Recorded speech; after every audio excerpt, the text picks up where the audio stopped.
Cordeiro se entregou em meu lugar. Abençoe a vida de todos eles. Abra sua Bíblia comigo em Êxodo capítulo 13.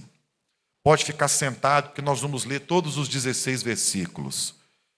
Os primeiros 16 versículos. Êxodo 13, segundo livro da Bíblia.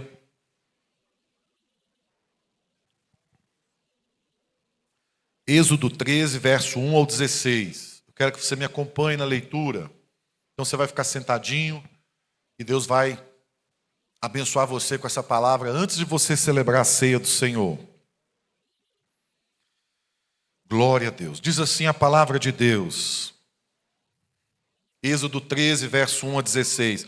Disse o Senhor a Moisés: consagra-me todo primogênito, todo que abre a madre de sua mãe, entre os filhos de Israel, tanto de homens como de animais, é meu.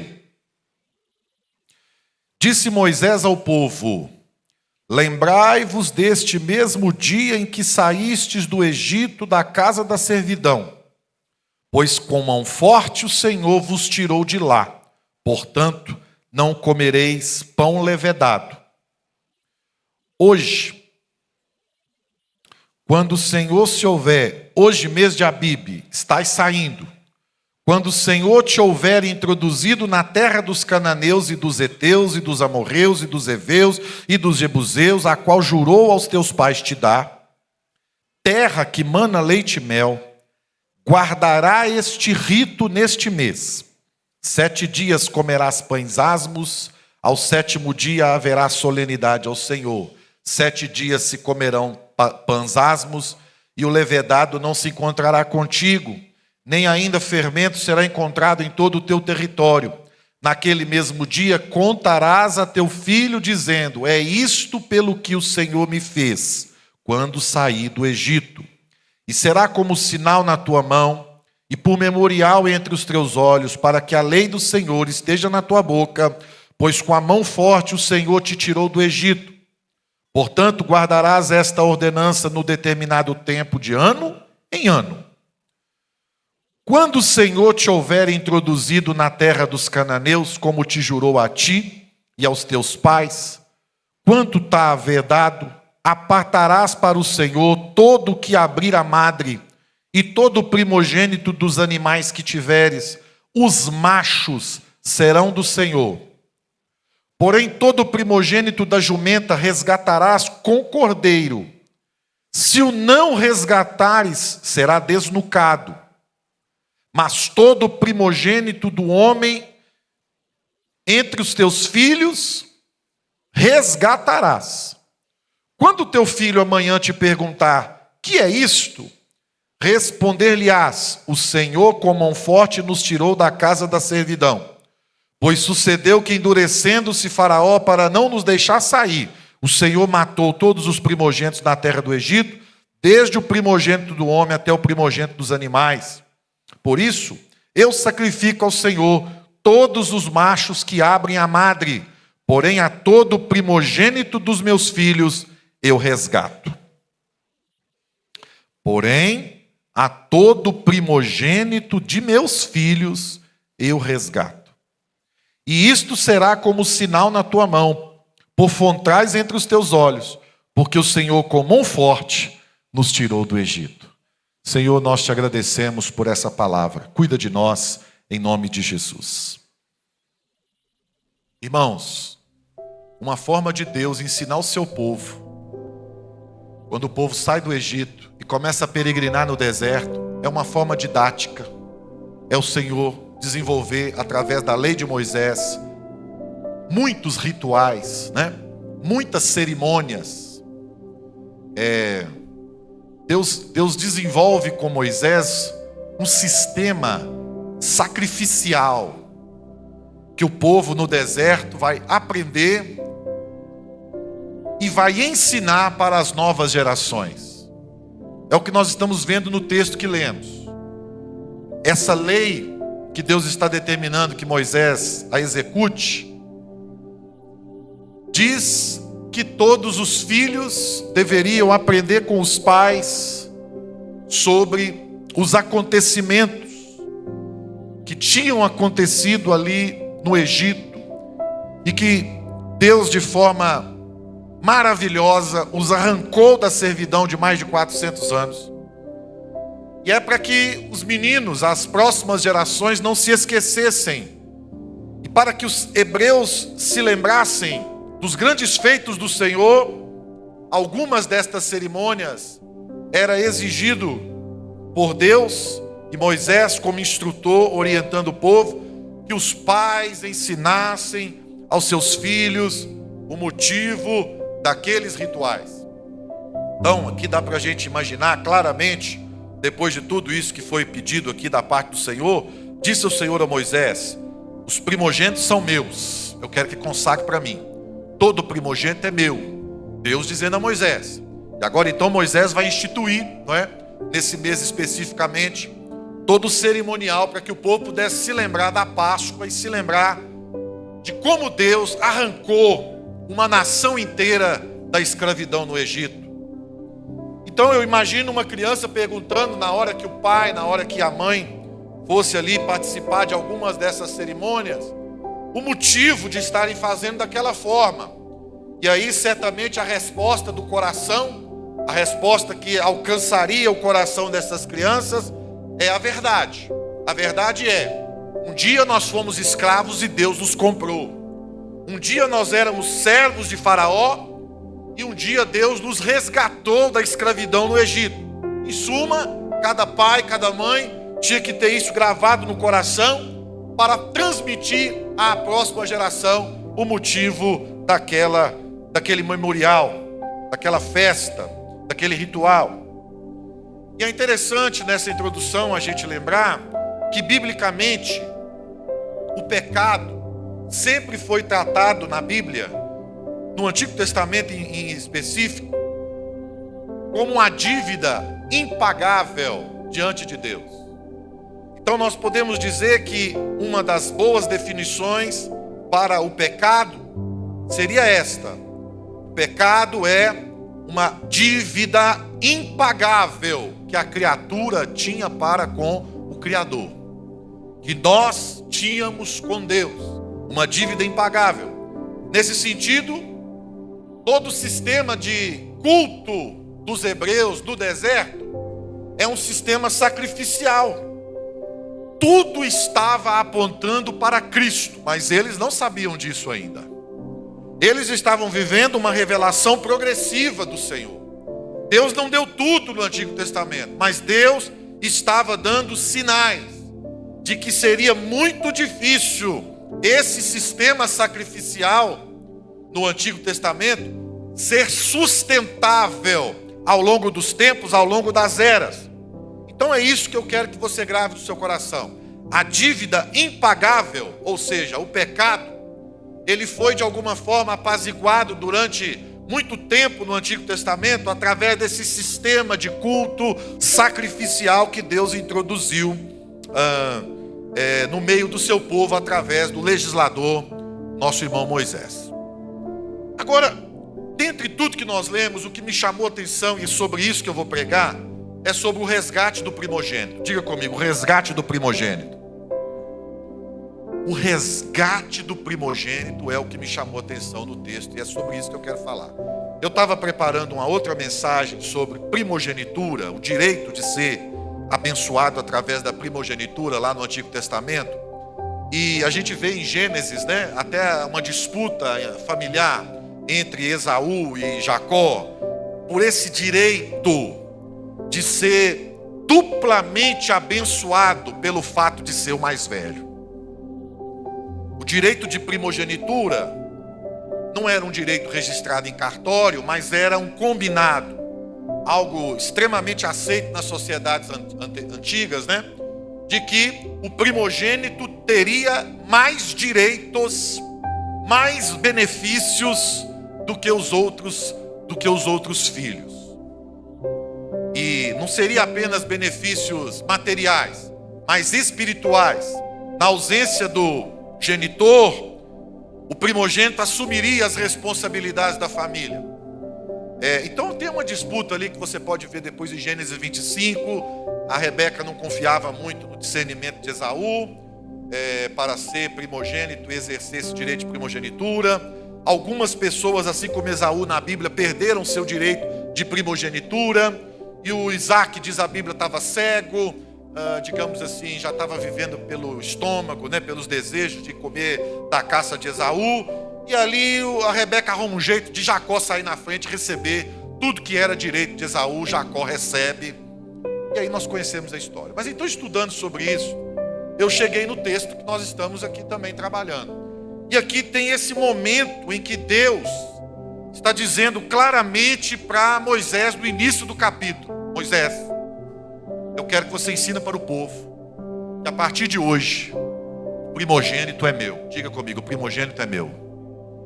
Deus está mandando Moisés ensinar para o povo hebreu: o primogênito é meu. Depois ele explica como é que se daria tudo isso. Nasceu uma cria, macho, primogênito, ou você me dá em sacrifício, ou você põe um cordeiro no lugar e me entrega, e eu deixo você ficar com esse animal. Ou seja, tinha uma possibilidade da pessoa não ofertar aquele animal, mas se ele não fizesse essa mudança, ele teria que ofertar o primogênito ao Senhor. E ofertar era imolar mesmo, desnucar, cortar a cabeça, cortar o pescoço. Mas com os filhos, aí a proposta era outra: todos devem ser resgatados. É um direito meu, mas eu vou dar um escape. Eu quero que todos sejam trocados e resgatados por um cordeiro. Então não vai precisar sacrificar o filho, mas vai ter um preço. Tem que trocar e resgatar o filho primogênito que é meu. Eu quero que ele seja resgatado por um cordeiro. Interessante como é que Deus, criou aqui essa regra, essa norma, esse sistema de culto. Então funcionava mais ou menos assim, durante toda a história do povo hebreu. O menino nascia, se ele fosse primogênito, ao 8º dia ele era apresentado no templo e era circuncidado. Ali ele recebia o nome, voltava para casa, e no 40º dia, ou seja, 40 dias de vida, aquele menino tinha que voltar para o templo, ou para ser dedicado ao Senhor o resto da sua vida, ou então deveria os pais ofertar um cordeiro no lugar daquela criança, e aí eles podiam ficar com aquele filho primogênito desde que entregasse um cordeiro lá no altar do Senhor. Deus severo, que Deus injusto. Aparentemente é assim que salta aos nossos olhos, na nossa cultura, enxergar o que Deus está exigindo que fosse feito. Mas em primeiro lugar, o que está claro no texto que lemos é que Deus não quer que o seu povo se esqueça que eles foram libertos da escravidão do Egito a um preço. A um preço. Houve um preço a ser pago para que o povo usufruísse daquela liberdade que Deus os deu ali, com todos aqueles grandes feitos que Deus operou. Então o primeiro ponto dessa mensagem que eu quero que você medite comigo é isso: liberto. Mas a que preço? O povo de Deus foi liberto, mas a que preço? Ao preço de 10 pragas terem destruído todo o Egito antigo? E na última praga, onde Deus endureceu o coração de Faraó, os primogênitos que não fossem dos hebreus, todos foram mortos pelo anjo da morte. Houve um grande sacrifício pela teimosia, pela obstinação de Faraó. Então, quando Deus agora diz a Moisés que os primogênitos dos hebreus são dele, Deus está dizendo: eu protegi todos os primogênitos que saíram do Egito, agora eles são meus. Eles servirão para o meu serviço. Ainda não tinha Deus definido tudo do sistema de culto. Então Deus agora quer ser honrado com todos os primogênitos dos hebreus que ele poupou. Como como assim, Senhor? Como assim? No dia da Páscoa, o povo foi liberto da escravidão do Egito e teve seus filhos e rebanhos poupados por Deus. E agora Deus requer que Moisés diga a todo aquele povo: olha, eu fiz aquela obra e tem um preço. Tem um preço. Mas, amados irmãos, ainda que você possa pensar que Deus estava sendo severo demais quando ele dizia, através de Moisés, que todos os primogênitos, seja das crias, seja das pessoas, era dele, há algo muito profundo aqui. Deus estava dizendo, através de Moisés, que todos os primogênitos eram do altar, deveriam ser consagrados. Ou, como Deus tem as suas leis, mas as leis de Deus, elas estão relacionadas aos princípios de Deus. Nós vemos aqui Deus já criando um princípio do resgate do primogênito. E o resgate do primogênito é que os pais, aos 40 dias de vida, levariam seu filho macho, seu filho homem, para ser entregue ao Senhor, ou em troca de um cordeiro, ele podia voltar para sua casa. Ele podia voltar e participar do seio familiar. Então nós podemos ver aqui que o nosso Deus não é um Deus só de regras. O nosso Deus é um Deus de princípios. E Deus está estabelecendo aqui um princípio de substituição. Deus está estabelecendo aqui para que os pais ensinassem os filhos um princípio de substituição, de resgate. Seus filhos, suas crias primogênitas são minhas, mas como o princípio é mais importante que a regra, eu vou deixar para vocês aqui um meio, uma forma de vocês continuarem com as suas crias ou continuarem com seus filhos. Precisa sacrificar um cordeiro no lugar. A finalidade última disso, irmãos, era que o povo pudesse se lembrar de que a salvação, a libertação, custou muito caro. Custou caro para o Egito e também custaria caro para os hebreus. Então esse é o primeiro ponto da mensagem. Foi uma obra libertadora que teve o seu preço. Foi uma obra de libertação aonde todos que foram poupados precisariam agora consagrar os seus primogênitos durante toda a sua vida. É interessante, irmãos, que esse costume permeou todo o tempo do culto judaico. Mas agora, no ponto 2 dessa mensagem, nós esbarramos num grande problema. E é algo que nos proporcionou estar aqui hoje. É um problema teológico, é um problema bíblico, mas de repente é uma graça muito grande do Senhor para cada um de nós aqui. Jesus é apresentado no Novo Testamento também como primogênito. Em mais de uma vez na Bíblia, a Bíblia dá ao Senhor Jesus o sentido de primogenitura.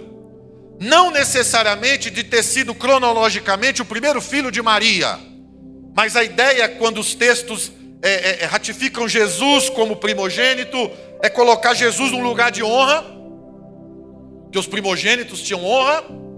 Era colocar Jesus no lugar de autoridade, os primogênitos tinham mais autoridade. E era colocar também Jesus no lugar de honra. Então honra, autoridade e supremacia. Então toda vez que você procurar na Bíblia Jesus primogênito, você vai encontrar algum texto relacionado à honra de Jesus ser o primogênito, a autoridade de Jesus ser o primogênito e a supremacia. Por quê? Porque cabiam aos primogênitos deveres, mas também cabiam aos primogênitos direitos.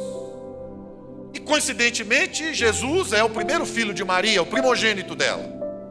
E agora nós estamos vendo que há um problema.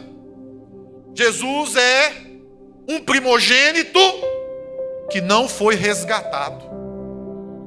Olha que interessante. Jesus é tratado como um primogênito que se entrega, vai até o fim e não acontece momentaneamente nenhum resgate por ele. Ou seja, ele é um primogênito que vai de alguma forma abrir portas que nós não imaginávamos ser possíveis. Mas é Jesus que agora representa muito bem o tema dessa mensagem: o resgate do primogênito. Então Jesus agora vai experimentar na cruz algo diferente de todos os outros ritos, de todos os outros sistemas sacrificiais do Antigo Testamento. Porque Jesus agora vai ser colocado naquele lugar como substituto. Ele agora vai experimentar uma inversão, porque sempre foi assim na história dos hebreus: um cordeiro no lugar do filho, um cordeiro no lugar do seu filho primogênito, um cordeiro no lugar do seu filho que teria que ficar para mim. Mas agora, amados irmãos, o cordeiro morria no Antigo Testamento para que o filho vivesse, mas na cruz não vai acontecer essa troca. Pela primeira vez, Deus aparentemente está mudando uma regra para que o princípio pudesse se estabelecer. Então as regras do Antigo Testamento, o tempo da lei, ele agora vai passar por uma evolução importantíssima a partir da entrada de Cristo na história. Porque Jesus é esse primogênito que no primeiro momento não vai ser resgatado da cruz. Você se lembra? Faz sentido para você quando você vê Jesus ser crucificado, as narrativas dos apóstolos, dos evangelistas sendo colocados ali, e você vê a dor, você vê o sofrimento, e você não vê em momento algum o nosso Senhor Jesus tendo outra alternativa a não ser aceitar o martírio, a não ser aceitar que os seus algozes fizessem tudo isso com ele, porque agora o filho não será substituído pelo cordeiro, porque agora o cordeiro é o filho que está sendo entregue na cruz do Calvário. E tem um princípio ali de substituição, tem um princípio de resgate a todos nós, outros filhos que viriam a surgir espiritualmente pela fé em Cristo Jesus. Então agora, amados irmãos, Jesus vai experimentar o desamparo na cruz do Calvário. Jesus é aquele filho que talvez pudesse estar indo para a cruz pensando assim: na última hora vai pintar um cordeiro e o meu pai não precisará me imolar aqui nessa montanha. Você se lembra disso? Abraão leva Isaac e lá para o alto da montanha, Isaac pergunta: estou vendo tudo aqui, mas onde está o cordeiro? E Abraão dá uma palavra de fé para Isaac: Deus proverá para si o cordeiro. E aqui no Novo Testamento, Deus está provendo para si o cordeiro que tira todo o pecado do mundo. Irmãos, que coisa maravilhosa é Deus já ter falado sobre o resgate do filho, sobre o resgate do primogênito, lá na cultura e no culto dos hebreus, e vinha arrastando isso historicamente até onde o povo conseguiu cumprir.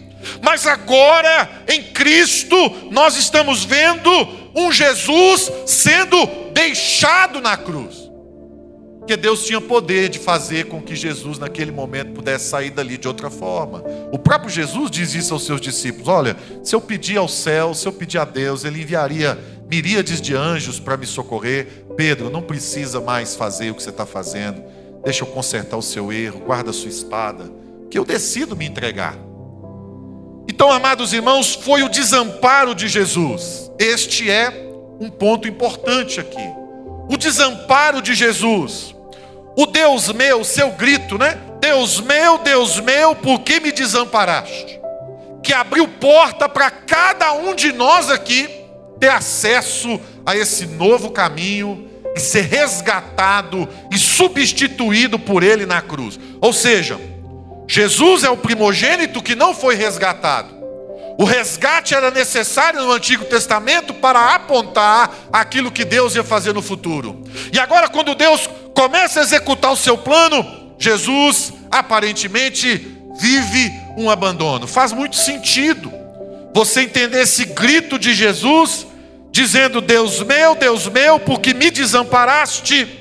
Porque nesse momento Deus é o dono do primogênito, Deus é o dono daquela vida, Deus é o Pai de Cristo ali na cruz, mas ele decide não trocar aquela experiência amarga de Jesus. Ele decide fazer com que aquele cálice fosse tomado até o fim.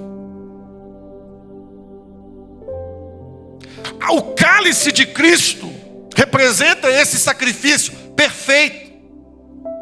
Ele então não vai ser substituído. É como se Jesus estivesse sofrendo agora uma mudança em si mesmo, em que o tempo da lei e um novo tempo, um novo período, o período da graça alcançada pelo seu amor por nós, estivesse sendo estabelecido justamente ali, com muito peso, com muita dor, para que ele pudesse ser vitorioso e nós também nos tornássemos vitoriosos na pessoa bendita dele. Está acontecendo aqui algo espetacular, algo que vai mexer com toda a história da humanidade, porque no Antigo Testamento a regra era: um cordeiro morre e o filho vive, mas agora não, agora é: o filho morre para que outros filhos possam viver. O filho morre, um primogênito real, um primogênito verdadeiro, para salvar outros filhos que viriam a vir depois. Então, irmãos, esse Deus que planejou tudo isto deve estar agora comovido com a obediência do seu filho, e o sacrifício de Cristo foi levado a sério, foi levado a cabo até o final, porque ele não teve como fugir dessa responsabilidade, desse amor aplicado na cruz de um filho primogênito que nesse instante não estava sendo resgatado. Que dor! Mas se a lei era para Israel cumprir, agora com o sacrifício de Cristo, todos nós que cremos somos beneficiados. Antes, cada pai, cada mãe tinha que trocar a primogenitura que tinha num filho macho, num filho homem, por um cordeiro. Mas agora no Novo Testamento nós estamos vendo essa nova história sendo escrita. E o nosso Jesus está sendo humilhado, dilacerado, maltratado, bebendo um cálice de dores, e ele não vai ser substituído. Vai até o fim. Pastor, mas e o resgate do Cristo? E o resgate desse filho? A Bíblia diz que Jesus morreu. E eu estava fazendo uma análise aqui. Irmãos, é a ressurreição o momento em que Deus decide resgatar os seus filhos, seu filho, da mão e da garra da morte.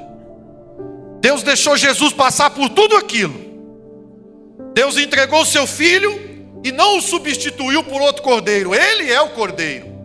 E agora ele morre, mas diz a palavra de Deus que ao terceiro dia, aquele desamparo da sexta-feira, que foi real, que foi doído, que foi dolorido, ele agora, amados irmãos, é alcançado pela graça e pela vida, e o nosso Deus agora resgata de fato o seu primogênito do mundo dos mortos, para ser primícia de todos aqueles que creem e que um dia também serão ressuscitados com ele.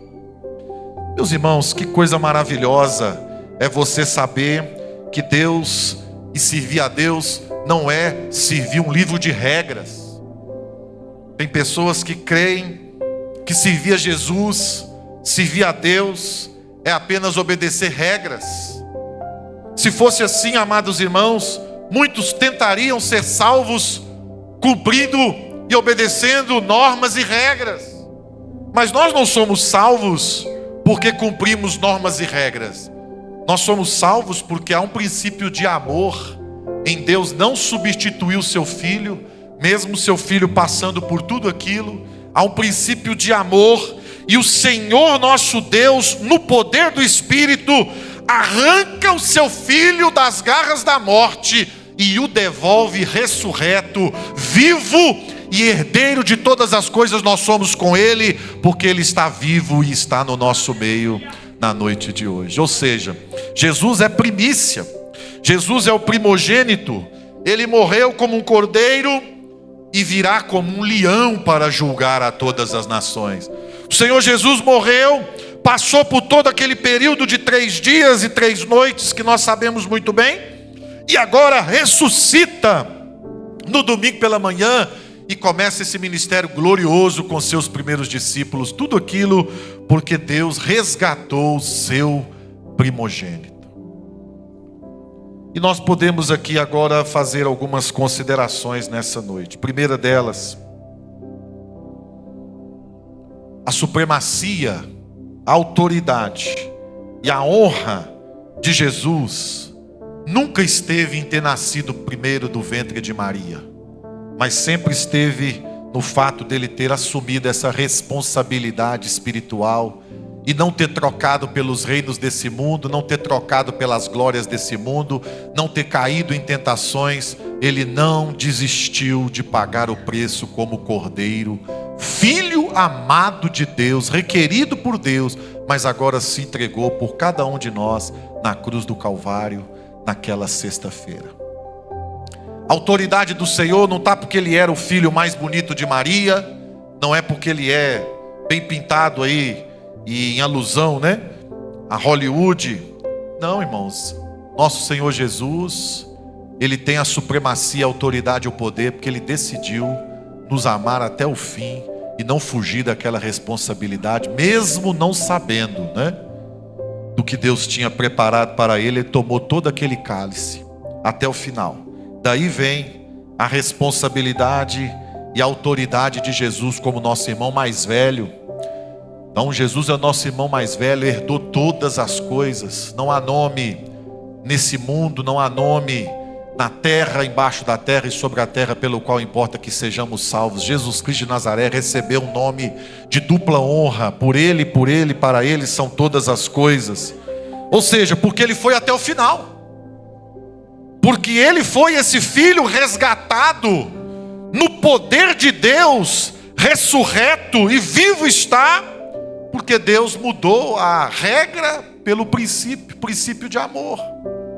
Um princípio de amor. Então, com a lei do Antigo Testamento, haveria apenas o preço e a possibilidade de sermos salvos através da obediência às regras. Então, salvar os primogênitos seria uma forma de salvar. Resgatar os primogênitos seria uma forma de salvar os filhos de terem sido entregues para Deus. Mas agora, com a ressurreição de Cristo, abriu-se a possibilidade, não só para Israel, mas para todos nós sermos acolhidos nos braços do Senhor, como filhos amados que somos, porque cremos no nome e na obra que Jesus Cristo de Nazaré fez. Então eu entendo que hoje nós não precisamos mais viver uma vida com uma dívida impagável diante de Deus. O seu pecado, o meu pecado, poderia ter sido até então uma dívida impagável, mas Jesus Cristo decidiu pagar todo esse preço na cruz para que eu e você não precisássemos mais carregar o peso dessa dívida impagável. Então o que Jesus fez por nós na cruz não foi qualquer coisa. O que Jesus fez por nós na cruz foi nos resgatar. Agora Ele é o preço pelo nosso resgate. Agora Ele é a forma que você e eu precisamos para poder alcançar o nosso Deus. Agora Ele e por Ele a maneira com a qual nós nos achegamos ao Pai.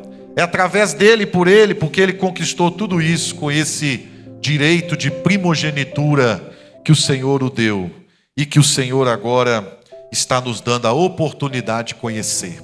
Jesus então é esse primogênito que Deus resgata da morte, traz para a vida, para que eu e você pudéssemos ter sido substituídos na cruz por Ele. Curva a sua cabeça. Pai, nós agradecemos a Ti por esse resgate do primogênito. Nós agradecemos ao Senhor porque desde o